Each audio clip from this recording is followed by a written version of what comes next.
So, this is a fairly tense time for our family right now. Not because of the move, that adds a little bit to it, but not so much because of the move.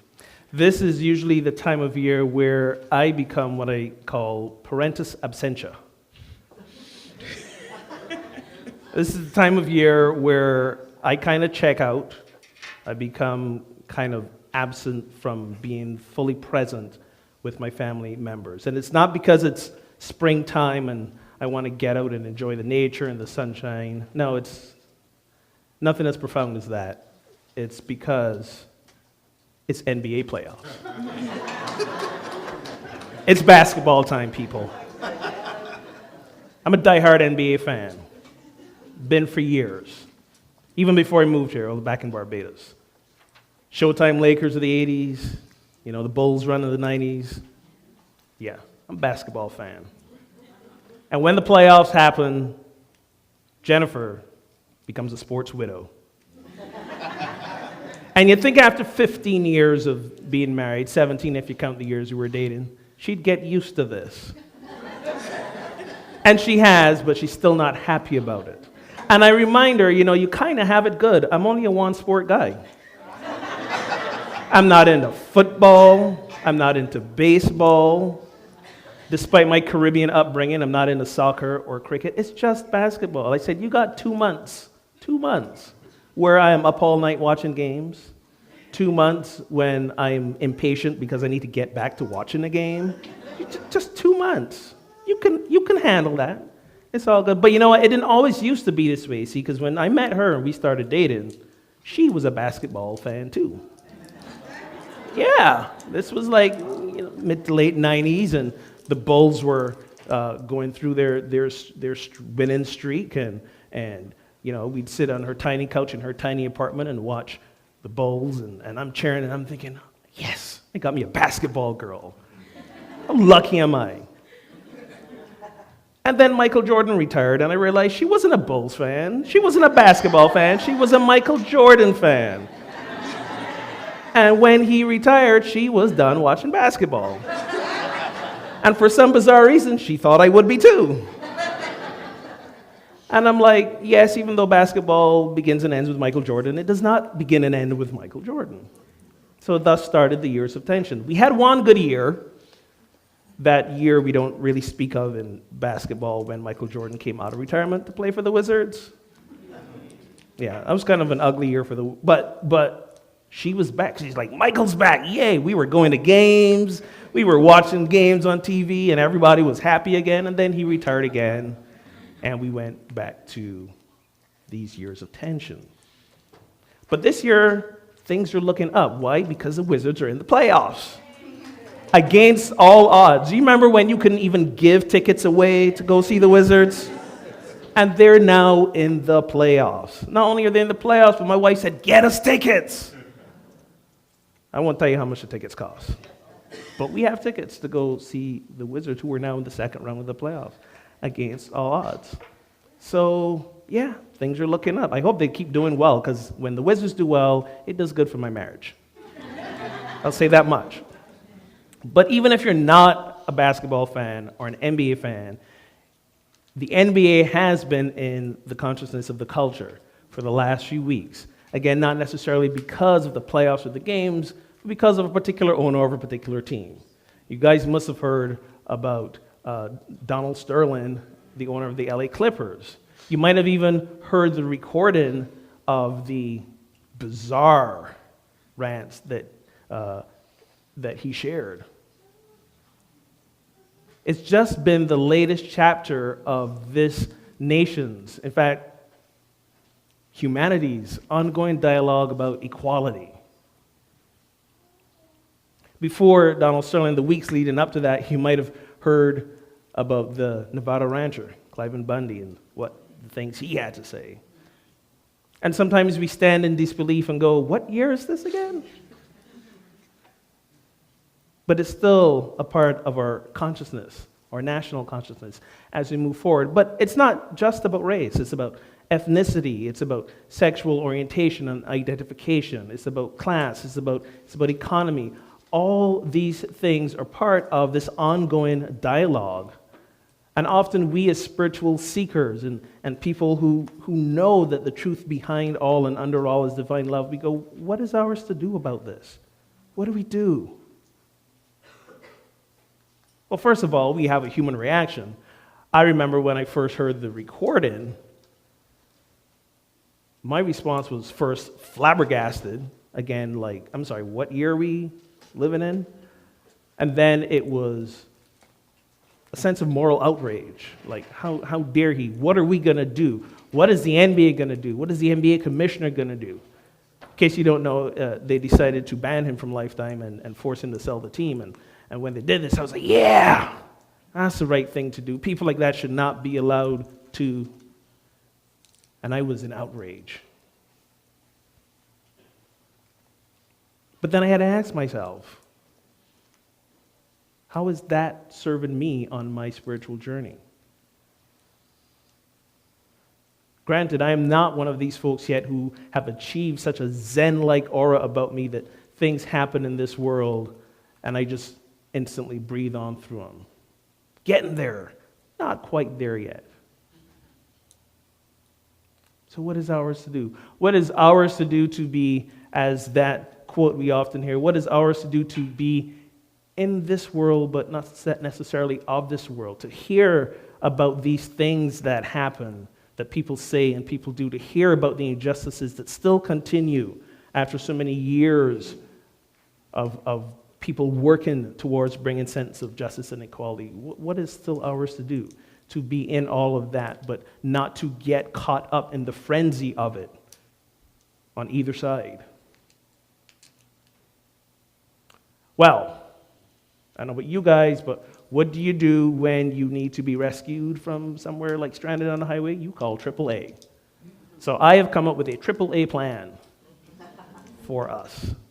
Why? Because there's this wonderful verse in Romans. Apostle Paul writes this verse in Romans chapter 12, and he says, "Do not be conformed to this world, but be transformed by the renewing of your minds, so that you may discern what is the will of God, what is good, what is acceptable, and what is perfect." So if there's anything that's ours to do, and why we sit here every Sunday, why we read the books, why we go to the classes, why we meditate, why we pray, it's about renewing of our minds. Because when we renew our minds, then we can have a different response, reaction to when these things happen.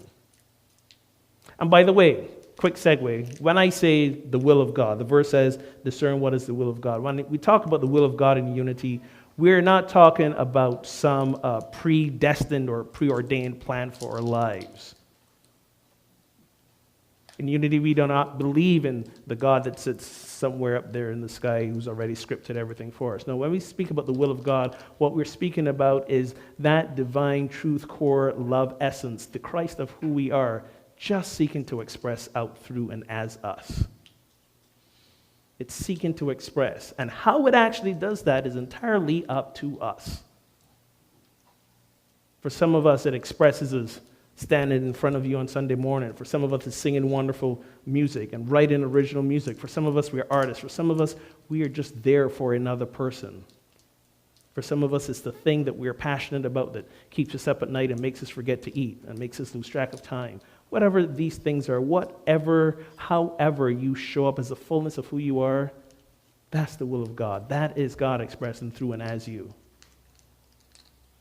And often it takes us stepping away from the frenzy of what's going on around us to really get what that is. So here's my AAA plan for mind renewal. First step, awareness. Everyone say awareness. Awareness. Awareness is the first step, because we have to be aware not only of when stuff like this happens, but we have to be aware of our own embedded prejudices. Each of us, each and every one of us, has some embedded prejudice that we have learned, because no one's born being prejudiced, but somehow we learn it. And when I say prejudice, it can be as simple as a preconceived thought, notion, even a mild stereotype about someone in a different situation than we are. Whether they're a different race, a different ethnicity, a different social class, a different orientation, we have these in us. And we don't even know that we do. I'll give you a great example. Just this past Tuesday night, I was guilty of this. Tuesday nights, some Tuesday nights, we're here for men's group at the church, or we go for men's group. I see a lot of men who are not in men's group. I'm just reminding you, men's group. Tuesdays, second and fourth Tuesdays, men's group. Okay. But the other Tuesday, sometimes I go downtown to hang out with another group. They call pub theology. And it's exactly what it sounds like. We gather at a pub and we talk theology. We do our best to fix the world in 90 minutes. Doesn't always work, but we try our best. So this past Tuesday, I was with that group, and there was a young man from India. Or rather, his parents were from India. He was of Indian descent. He was a first-generation Indian, and talked about his parents coming over and the cultural adaptations they had, and he was talking about his growing-up experience. And he said the one thing he never understood was baseball. He says, I don't get it. I don't understand it. He says, I watch these games. I don't. And I said to him, I totally understand. I'm from the Caribbean. I don't really get baseball either. If only it looked more like cricket, right? And he's like, yeah, I don't know nothing about cricket either. But I made the assumption he's from India. That used to be a British colony, just like Barbados was. So therefore, if he's Indian, he must know about cricket. Okay. And it was so funny because because that happened, and we just gotten done talking about Donald Sterling and the mistakes we make about stereotyping. And I did it. It's so subtle sometimes we don't even know. But it's there. So we have to be aware that these things are in us, and we also have to be aware about when they are influencing our thoughts and our feelings and our actions and the way we see things. We have to be aware, and none of us are exempt from this. None of us ever are. And we learn it at such a young age. Are y'all familiar with the comedian Dennis Leary? Anybody knows Dennis Leary? Dennis Leary says, no one's born a racist. This is learned. We learn it when we're babies. He says, I got a 2-year-old son. You know what he hates? Naps. End of list. We pick it up and don't even know we do. One of my favorite stories about Jesus from the Bible demonstrates this. At least we think it does. There's much debate about truly what this story means, because in this story, Jesus at first doesn't come off looking so good. And no pun intended, but heaven forbid Jesus not look so good in the story. But this story might demonstrate that even Jesus was not immune to the cultural prejudices of his time. So in Matthew chapter 15, we read, Jesus left a place and went to the district of Tyre and Sidon. Just then, a Canaanite woman from that region came out and started shouting, Have mercy on me, Lord, son of David. My daughter is tormented by a demon. But he did not answer her at all. And his disciples came and urged him, saying, Send her away, for she keeps shouting after us. He answered, I was sent only to the lost sheep of Israel. But she came and knelt before him, saying, Lord, help me. He answered, It is not fair to take the children's food and throw it to the dogs. She said, Yes, Lord, yet even the dogs eat the crumbs that fall from their master's table. Then Jesus answered her, Woman, great is your faith. Let it be done for you as you wish. And her daughter was healed instantly. So a little backdrop of the story, this woman was Canaanite. The Canaanites were ancestral relatives of the Israelites, and Jesus belonged to the Israelite people. Canaanites were their relatives going all the way back to the days of Noah. And the Israelites had a superiority attitude about them, and they looked down on anyone who was not Israelite. Okay? So here he is, he's out, and this Canaanite woman comes and says to him, basically, I know about you. I know about your ability to heal people. Heal my daughter. And what's the first thing he does? He ignores her. But she presses on. Now the disciples are getting bothered, and they say to Jesus, she's creating a scene, send her away. And Jesus says, well, I'm only here for the Israelites, so I'm not even going to talk to her. And she presses on and gets to a place to speak to him directly. And he's even more forceful and says, it's not fair to give the food that's for children to the dogs. In other words, what I have for my people, you are not deserved to have. And this doesn't look like the Jesus we hear about. This does not look like the Jesus who is the epitome of compassion and love and forgiveness. But is it possible that for a moment, even as the person who fully demonstrated what it's like to live from our divine core and our divine self, that he in his humanity fell prey to the cultural prejudices and stereotypes of his time? Perhaps. But this woman was relentless in her desire for change. And because of that, he had a change of heart. And I think in between, somewhere in there, he must have paused for a moment and did step 2 of the AAA plan. What was the first step? Awareness. Second 2 is ask. Ask. Is what I believe really true? If I don't like what I'm seeing, really, what is mine to do? How am I to show up as the fullness of God, as the fullness of Spirit, as the fullness of love, as the fullness of compassion? What is mine to do to show up here? And I think many times we don't take the moment to stop and ask. Sometimes we realize what's happening, and then we tell ourselves, I shouldn't feel that way. Never should on yourselves. Always messy.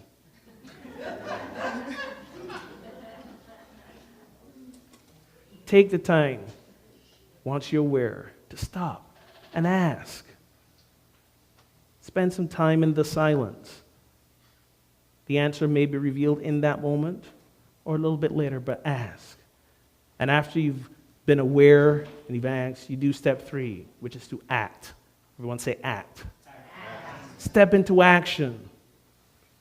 Jesus obviously had a change of heart, but not only did he have a change of heart, he stepped into action and healed the daughter. When we get clear about what is ours to do in the face of injustice, discrimination, prejudice, even when it comes from us, and we ask what is ours to do, we have to be in action. This is our 5th basic unity principle. It's good enough to know these things, but we have to be in action. And I don't know what that action looks like. It may be simply to pray. It may be to simply hold light of forgiveness. It may be to go be in a rally. Maybe to write a letter to your congressman. It maybe, I don't know, start a foundation. I don't know what your action is. Only you will know that. But until you step into action, there will be no transformation.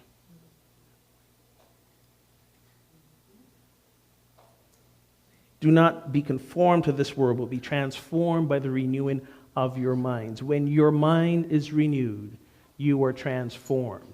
When you are transformed, the world will be transformed. And when we see things like Donald Sterling and Cliven Bundy, and we hear the things they say, they're potent reminders that the work is not yet complete, and that we are the agents of change and transformation and love and equality and compassion that we are seeking in this world. So go out and live this AAA plan. Aware, ask, and act. And transform this world for good. Namaste.